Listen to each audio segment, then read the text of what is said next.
在短剧圈，郭雨欣经常被观众调侃为男神收割机。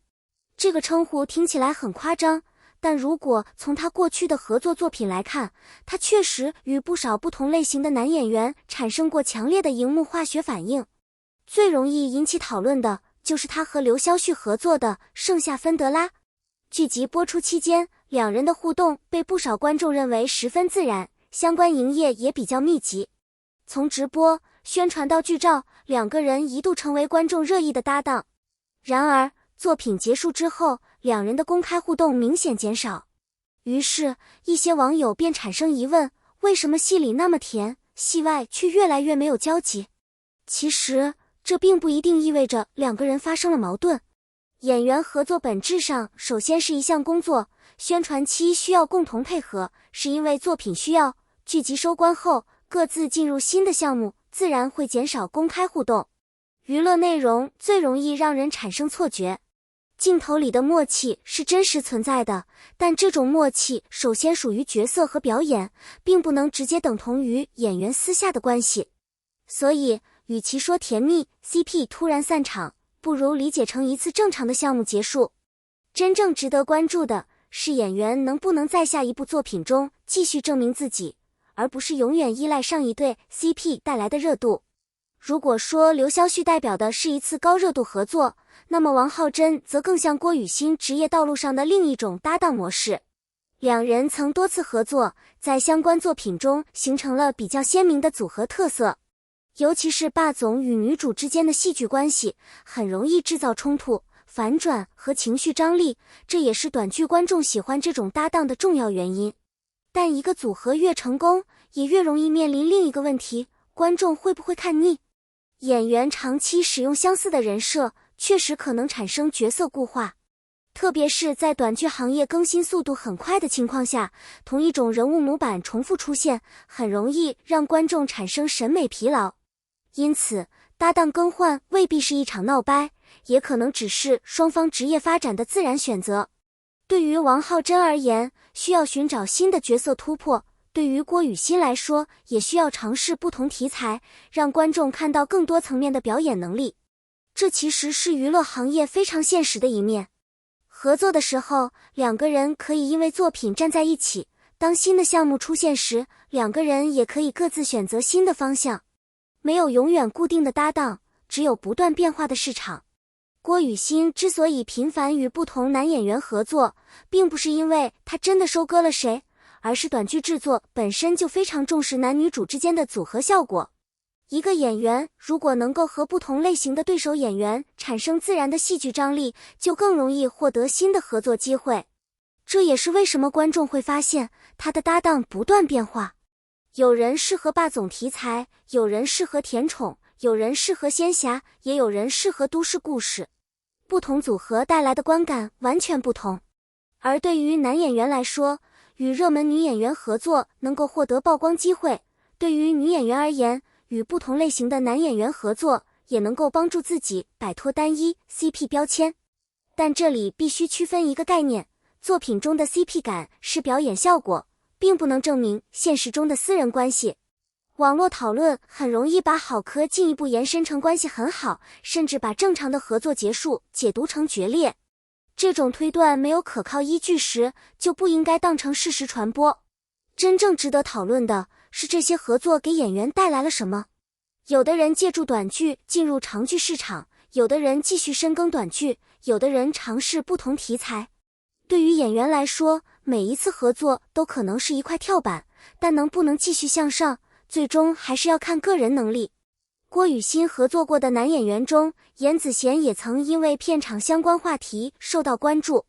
此前网络上曾出现关于片场事件、工作沟通以及剧本调整的讨论。不同声音出现之后，网友很容易迅速站队，一方认为演员有自己的工作压力，另一方则关注剧组沟通和创作过程。但对于这类争议，最重要的一点就是没有完整证据，就不能轻易给任何一方贴上耍大牌、难合作等标签。因为短剧拍摄周期通常比较紧张，剧本调整、临时修改、拍摄计划变化等情况并不罕见。演员、编剧、导演和制作团队都有各自的压力。如果只截取一段文字或者一张照片，就试图还原完整经过，很容易把复杂的工作问题简单化。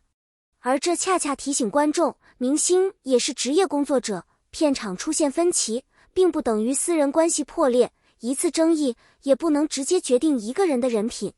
对于娱乐内容创作者来说，更应该尊重事实，把公开信息和网友猜测区分开。吃瓜可以，但不要把猜测当成结论。回到郭雨欣本人，为什么他能够不断更换搭档，却依然保持一定的关注度？关键可能就在于，他并没有把自己的职业价值完全建立在某一个男演员身上。CP 能够带来流量，但流量并不稳定。今天观众喜欢这一对，明天可能就被新的组合吸引。如果一个演员只能依靠固定 CP 生存，那么一旦搭档换人、题材变化或者观众审美改变，就很容易陷入被动。真正稳定的职业能力应该来自作品、角色和个人辨识度。郭雨欣不断尝试不同类型的作品，本质上也是在扩大自己的可能性。他与不同演员合作，并不意味着谁收割了谁，而是不同演员在不同阶段寻找适合自己的职业机会。所以，铁打的郭雨欣、流水的男神更适合作为一种娱乐化表达，而不是对演员关系的事实判断。短剧最大的特点就是节奏快、更新快、市场变化快。今天爆红的 CP， 可能几个月之后就被新的组合取代；今天被观众疯狂讨论的演员，也可能因为下一部作品重新改变评价。最终真正能够留下来的，还是演员自己的能力。对于观众而言，我们可以享受 CP 带来的甜蜜，可以讨论角色之间的火花，也可以期待下一次合作。但与此同时，也应该明白，戏里是故事，戏外是人生，角色可以一直甜蜜，演员却不需要永远绑定。郭雨欣和不同搭档的故事，真正值得我们关注的，也许并不是谁和谁为什么不说话，而是演员如何在一次次合作之后继续成长。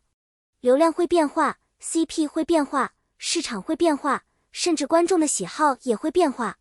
但一个演员真正能够依靠的，永远是自己的作品和实力。所以，与其纠结曾经的搭档为什么没有继续同行，不如期待郭雨欣下一次会带来什么新的角色，也看看那些曾经与他合作过的男演员，能否在新的赛道里找到属于自己的位置。写在最后，短剧世界从来不缺新的组合，也不缺突然爆火的 CP。真正难的是，当热度过去以后，演员还能不能留下来？郭雨欣与不同搭档的合作，可以有甜蜜，有默契，也可以有结束和转身。但只要没有可靠证据，我们就不应该把渐少互动直接解释成关系破裂。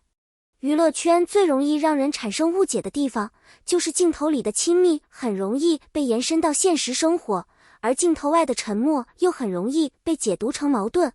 事实上，演员之间减少互动，可能只是因为档期变化、作品结束、宣传周期结束，或者双方正在寻找新的发展方向。我们可以欣赏荧幕上的 CP 感，却不必把角色关系强加到演员本人身上。对于演员来说，合作时认真完成作品，结束后各自前行，也许就是最正常、最成熟的状态。真正有价值的合作，不是永远绑定，而是在有限的时间里彼此成就，让观众记住一个精彩角色，也让自己获得继续前进的机会。短剧更新速度很快，今天的热门组合可能很快被新的 CP 取代，因此演员如果想走得更远，就不能只依赖某一段关系带来的流量，而应该不断提升自己的表演能力和角色选择能力。换句话说， CP 可以成为事业的加速器，却不应该成为演员唯一的方向。热度会退，话题会换，观众也会不断产生新的兴趣，但真正沉淀下来的作品和实力，才是一个演员最可靠的长期资产。感谢大家看到这里。如果你喜欢这样的娱乐圈故事与短剧分析，欢迎点赞、订阅频道，也欢迎在评论区告诉我你最喜欢郭雨欣和哪一位搭档的荧幕组合。你认为短剧 CP 应该长期绑定，还是各自发展更好？也欢迎大家理性分享自己的看法，我们一起讨论那些荧幕背后更值得关注的故事。感谢大家的观看与支持，我们下一期再见。